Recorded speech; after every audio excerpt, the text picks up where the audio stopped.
Michigan Out of Doors Online is brought to you in part by Mr. Muskie Charters, offering full-service guided fishing trips for walleye, muskie, bass, and sturgeon on Lake St. Clair and the Detroit and St. Clair rivers.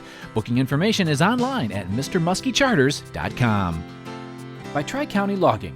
Experienced in sustainable forestry practices, Tri-County Logging can help you manage your property by keeping your woods healthy and generate income. Serving southern and mid-Michigan for nearly 50 years, TriCountyLogging.com.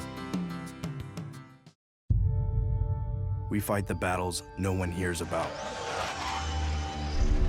We drop into the middle of firefights to rescue others. And act as one-man air traffic control towers. We're the ones who go before all others.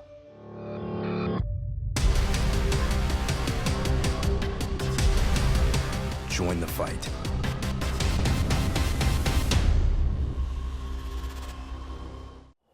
Hi everyone, welcome to Michigan Out of Doors. I'm Jenny Silik, and we've got an exciting show in store for you this week. We're going to stop into Tony Lapratt's Whitetail Boot Camp, where we're going to learn all about how to manage our hunting land to bring in more deer and bigger bucks. You won't want to miss that story. And Jimmy and Jordan have been working on some other excitement for us this week too. Well, that's right, Jenny. We do have a few more things on this week's show. We're actually going to kick things off in northern Michigan on a small trout stream, and I tell you what, some big browns. You won't want to miss that. We're also going to have a turkey call to show you on this week's show. We're only a few days away from the turkey season. One of our viewers sent in some video of a call that he's been making for years, and I tell you what, it's a pretty interesting call. Lots of good stuff on this week's show. You stay tuned. I'm Jimmy Grutzinger. It's time for Michigan Out of Doors. From the first spring rains to the soft summer breeze, dancing on the pine forest floor, the autumn colors catch your eyes. Here come the crystal winter skies. It's Michigan out of doors. What a beautiful day in the woods. Someday our children all will see this is their finest legacy, the wonder and the love of Michigan. As the wind comes whispering through the trees, the sweet smell of nature's in the air. From the Great Lakes to the quiet stream, shining like a sportsman's dream, it's a love of Michigan we all share. Michigan Out of Doors is presented by Country Smokehouse, a sportsman's meat processor and Michigan destination since 1988. Offers a variety of homemade smoked meats and Michigan-made products in-store and online. The Country Smokehouse features an outdoor barbecue and bar. Details at countrysmokehouse.com.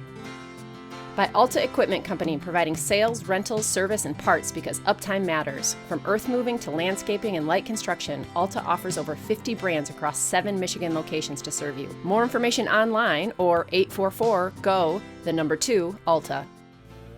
By Polar Craft Boats, offering riveted and welded boats for the outdoor enthusiast. Whether you're targeting fish or waterfowl, Polar Craft Boats have several models to choose from that keep you high and dry. For more information, polarcraft.com. By Anglerquest Pontoons. Anglerquest is a Michigan-based company building boats designed for comfort and fishing functionality. For more information, anglerquestpontoons.com.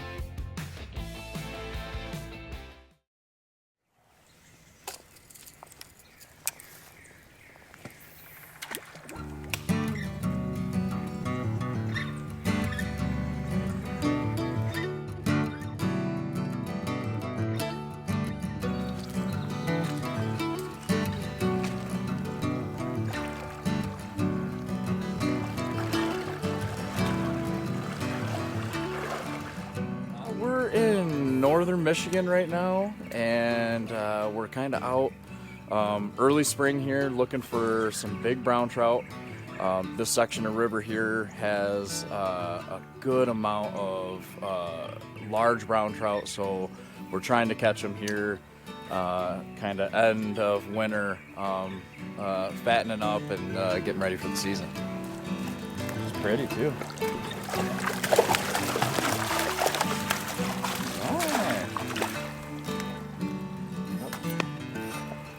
The hook too. We were chatting there, and I thought I saw a fish kind of rise up here like a little boil, and we almost walked by it. Luckily, threw in there, and this beautiful, I'd say around 18, 19 inch buck brown decided he wanted to come out and play.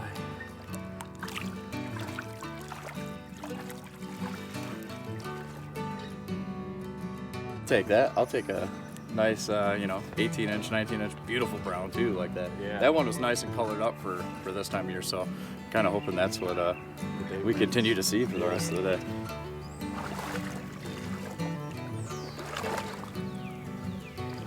So the water is it's lower, but it's still pretty stained up. So I'm going with a brighter color, floating Rapala. Usually use number 9s, and if the water's low and they're seeming like they're not wanting to come out, then I'll downsize to a smaller size. Kind of let it float into a log jam, and then kind of jerk it down the log jam, get a fish's attention, and hopefully one comes out and comes out and hits it. As the saying goes, one of the best parts about trout fishing is being where trout live. And although the bites were few and far in between, we were all enjoying a beautiful morning on the water.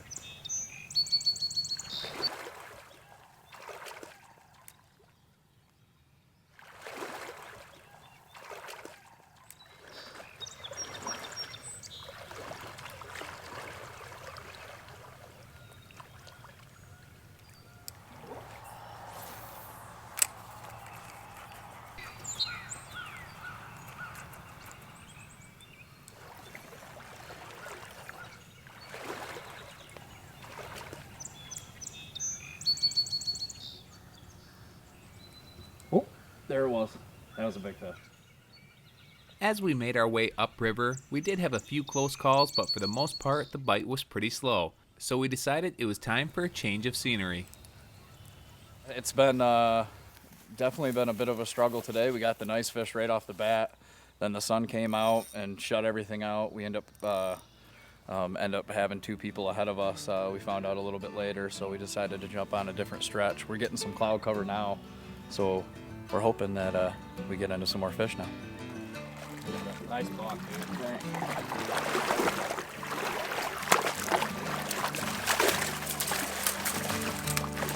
He's out. Beautiful, dude. What do you think that one? 19, 20? Yeah, it's right. About the same size as the one earlier. Yeah. Might be actually a little bit longer. It's been a while. We worked for that one. But some days are like that. This is why patience pays off.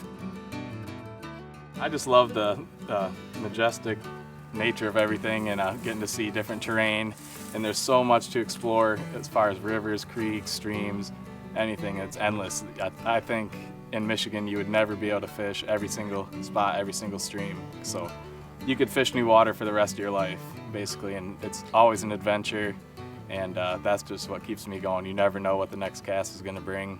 And just the beauty of the fish. I mean, you go walleye fishing or perch fishing, I mean, they all look the same. These trout here I'm just like passionate about because they're all different and they're all so beautiful in their own way. Go.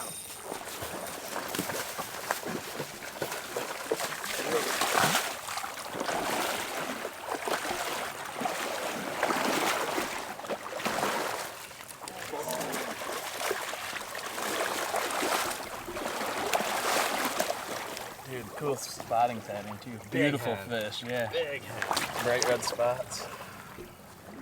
Here, I'll take the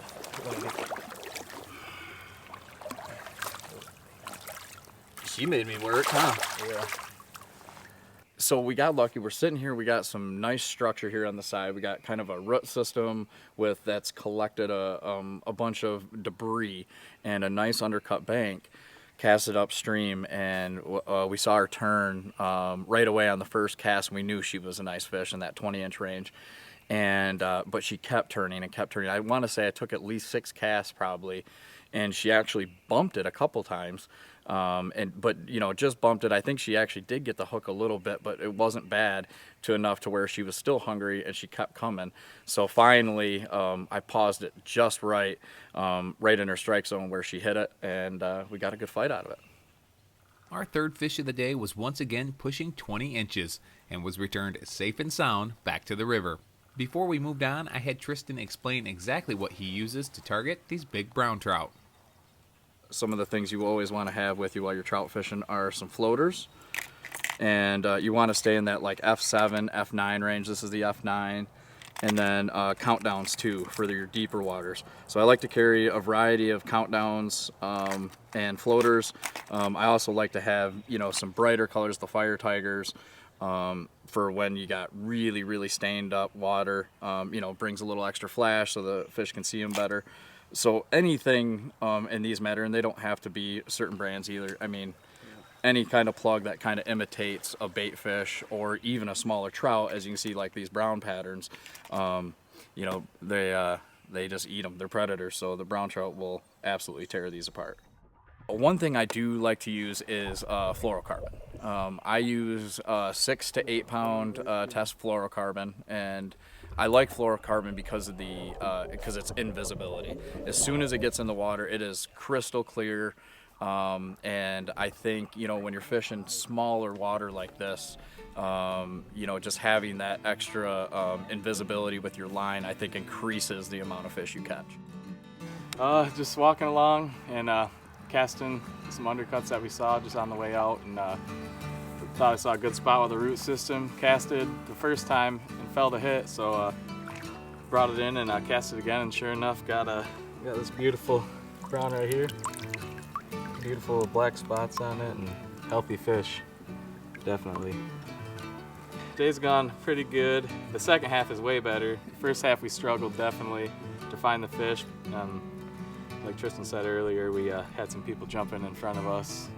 Nothing they did wrong by any means, but yeah, just something you run into in trout fishing. You just gotta always be aware of your surroundings and what's going on. And if people jumping in front of you, then just find a new spot and continue on, and it definitely paid off today.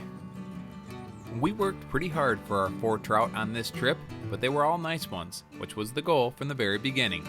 The trout fishing, coupled with lots of wildlife and getting to explore a new area, made for a great day on the water here in northern Michigan. Beautiful, I'd say around 18, 19 inch buck brown.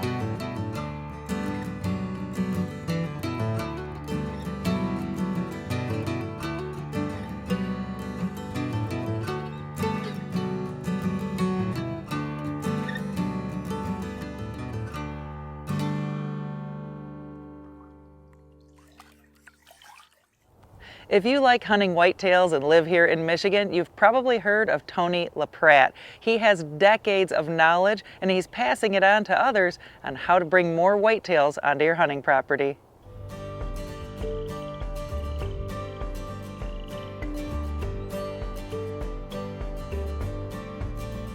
Well, we're going to have a boot camp here today, and I got a nice group of people, and we're going to be taking them through the woods and showing them my buck beds and doe beds, and we're going to be covering several hundred topics today.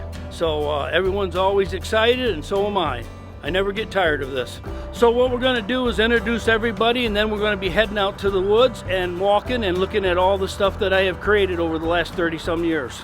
Whitetail Boot Camp takes place here at Tony and Lisa Lapratt's home in Branch County. With all the monster bucks on the walls and the expansive display of Native American artifacts in their meeting room, there's plenty to see, but everyone was most excited to head outdoors to Tony's 52-acre whitetail mecca. I'm from Napanee, Indiana. So we come up, this is the first time we've ever been to this school, and we're looking forward to it. Yeah. Some of our friends actually use a lot of his stuff down in Indiana, and Tony hunts some down there with him. And so they asked us to come up, and my son's with me behind me, and then we got Steve Reeker, and so we're all from Napanee area, and we've hunted for all our life, you know. One important fact Tony points out right off the bat is that you don't necessarily need more land to make more deer habitat. I'm amazed at how many hunters will buy more land because they think that's the answer, and they got great habitat. They just don't know, they need to fix it up.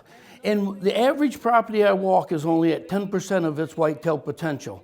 And I mean, that's all it really is. So I come in and show them how to get 110% out of it, where to make beds, get this buck to have all these spots to check out. I make him nocturnal to the rest of the world, and yet he's walking by your stand all the time because I show you how to make it a maze out of your property. And so people want to spend hundreds of thousands of dollars on a new property, and a day with me or a boot camp, they're going to realize they don't need all that land.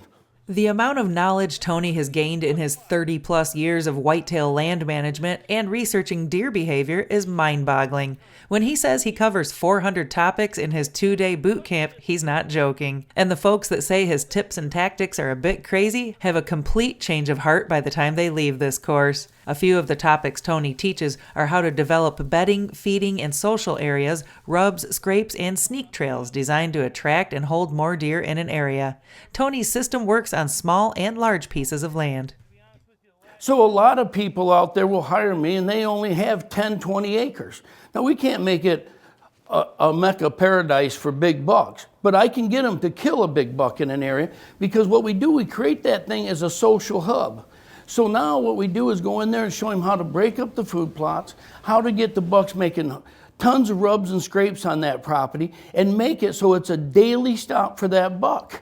And I teach the guys when to make their moves on these bucks. So just because a season opens up doesn't mean you head to your tree stand, okay? I tell everybody, the only difference between a small property and a great big property is the amount of mistakes a person can make. So you can own 300 acres and you make a dozen mistakes. You still can kill a big buck. You got a little property, you need a perfect game plan, you need to understand how the whitetail functions.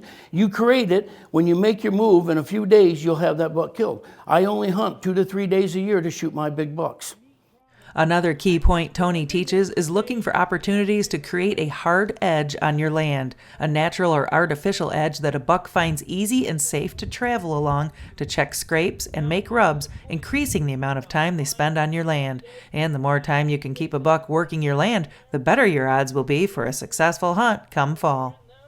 What happens when deer have a hard edge? They annihilate it. A bush and grasses, they'll walk right by it, never give it a second look. All them years meant nothing to them. As soon as I made this a hard edge, that buck wanted to destroy this bush, put stripes around it. Tony says scrapes and licking branches are key ingredients to attracting bucks to a property and forcing them to spend more time there instead of roaming to neighboring properties. Whitetail bucks actively use scrapes only while they have hard antlers. They will use licking branches year-round as a way to communicate with other deer.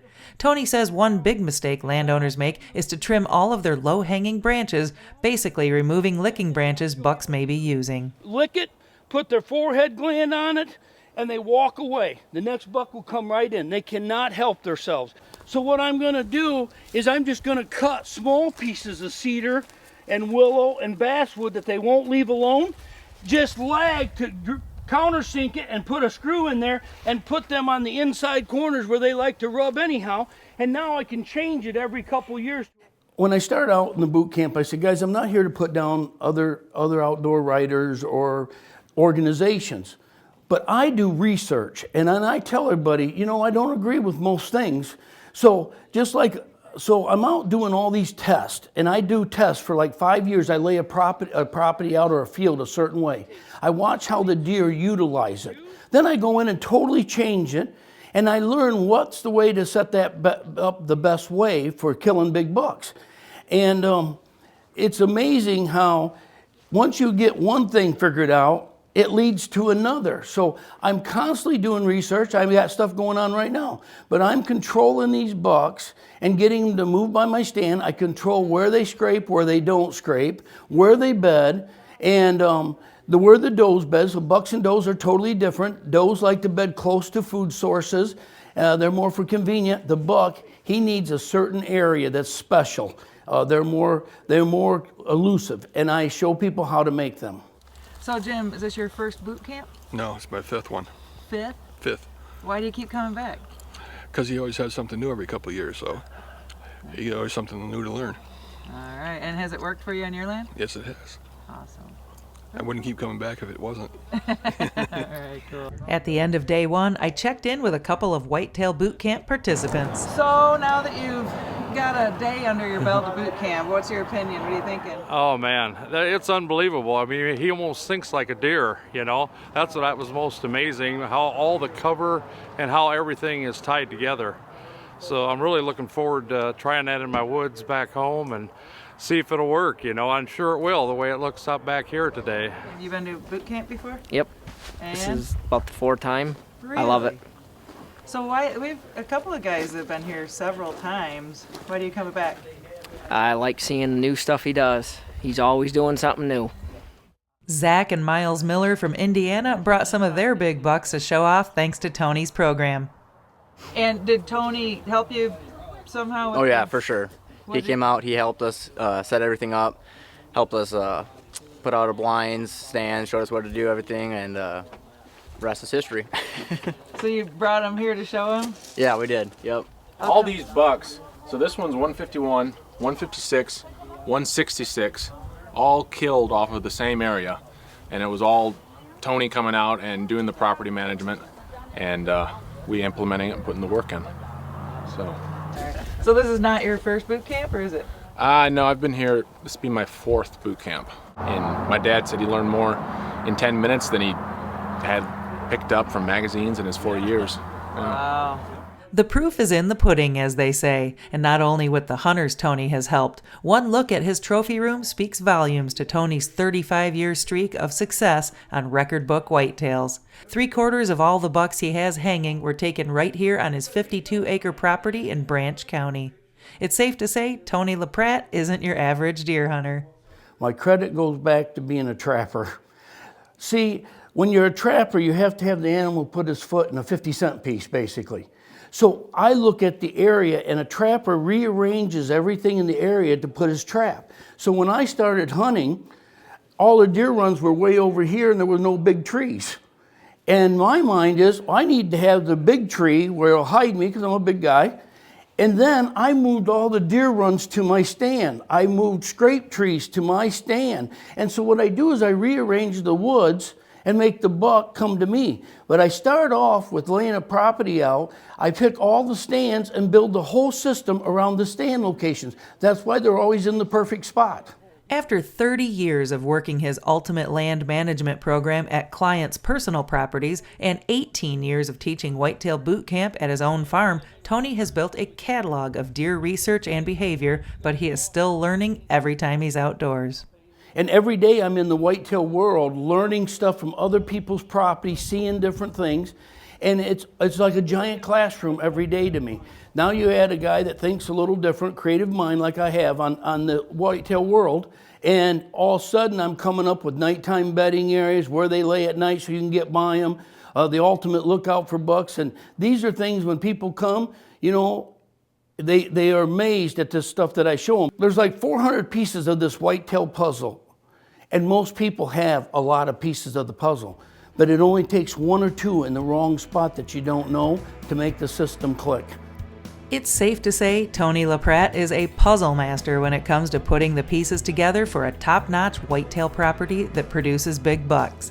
It's impossible to cover everything Tony teaches in his 2-day course here on the show, but we thank him for opening his doors and his woods to show us just a glimpse into his legendary whitetail boot camp. If you're looking for more information, you can find Tony's contact details in the credits at the end of this week's show. Well, if you're watching this on Thursday night, you're just a couple of days away from the turkey season. And if you're watching this on the weekend, it is the turkey season. And to get you excited, we're going to show you a call that, well, it might just be something you want to put in your arsenal this season.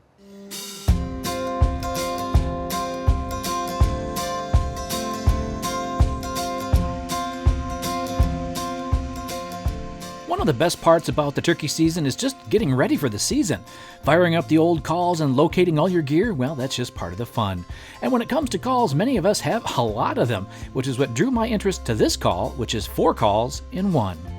So what makes it different from an obvious perspective is the fact that we have 4 different rails. So we have twice as many rails as a standard box call, which would have 2, some box calls have 1. We have 4. That in itself makes it quite different. Has a wheel on the front that allows us to switch sides and play all 4 edges. We have a sassafras, a poplar, a walnut, and a cedar rail. Inherently, they all give you different tones because of their difference in densities. And then the ability of the 4-plate, because of the wheel, to move the paddle front to back on each rail can give you a different tone front to back. So here's the cedar rail on the front and in the back. Here's a sassafras. The poplar's usually the raspiest. And the walnut is usually our highest.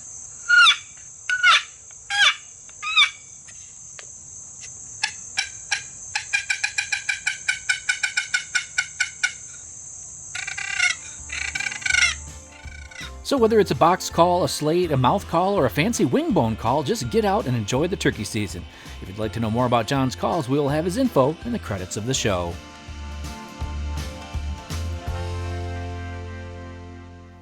Thanks for joining us this week for Michigan Out of Doors. Make sure you stay tuned. In upcoming weeks, we'll have all sorts of springtime fun for you.